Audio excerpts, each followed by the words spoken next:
Salam sejahtera. Desakan pengunduran Muhyiddin Yassin semakin kuat dan terbuka. Terbaru, gesaan dari Ahli Majlis Pimpinan Tertinggi Parti Bersatu, Yunus Nordin, turut menggesa Presiden Parti melepaskan jawatan sebagai Presiden Bersatu demi mengembalikan keyakinan dalaman parti dan perpaduan dalam PN. Menurut Yunus, gesaan itu timbul ekoran beberapa tindakan dan kenyataan Muhyiddin yang dilihat dibuat secara unilateral tanpa melalui perbincangan rasmi MPT, sekaligus menimbulkan kekeliruan politik dan melemahkan kepercayaan dalam parti serta hubungan dengan komponen PN.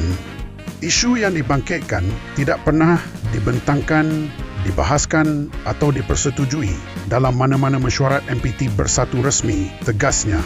Yunus turut mencadangkan agar Timbalan Presiden Bersatu, Datuk Seri Hamzah Zainuddin, dipertimbangkan untuk memangku jawatan Presiden. Katanya, Hamzah mempunyai pengalaman, kredibiliti dan keupayaan untuk menyatukan kembali parti serta memperkukuh kerjasama dalam PN yang kini diuji oleh ketidakstabilan politik. Dalam pada itu, gesaan tersebut disifatkan sebagai bukan suara terpencil. Sebaliknya, ia mencerminkan sentimen sebenar yang dikongsi secara senyap oleh majoriti kepimpinan tertinggi Bersatu. Demikian kata Profesor Kehormat Pusat Pengajian Pendidikan Jarak Jauh Universiti Sains Malaysia USM, Prof. Dr. Ahmad Fauzi Abdul Hamid.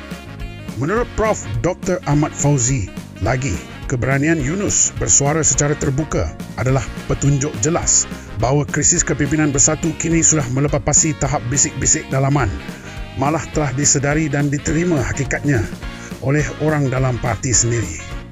Yunus Nordin mengatakan perkara sebenar yang ramai lagi dalam MPT sebenarnya berpandangan sama, cuma mereka lebih berhati-hati untuk bersuara, katanya ketika mengulas perkembangan terkini dalam Bersatu. Prof. Ahmad Fauzi menjelaskan, kepimpinan Muhyiddin kini semakin dipersoalkan bukan kerana tekanan luar, tetapi akibat tindakan unilateral yang gagal menghormati prinsip syura dan keputusan kolektif dalam hal-hal kepimpinan utama parti. Sekian dulu. Sila subscribe, like dan share Politico.my.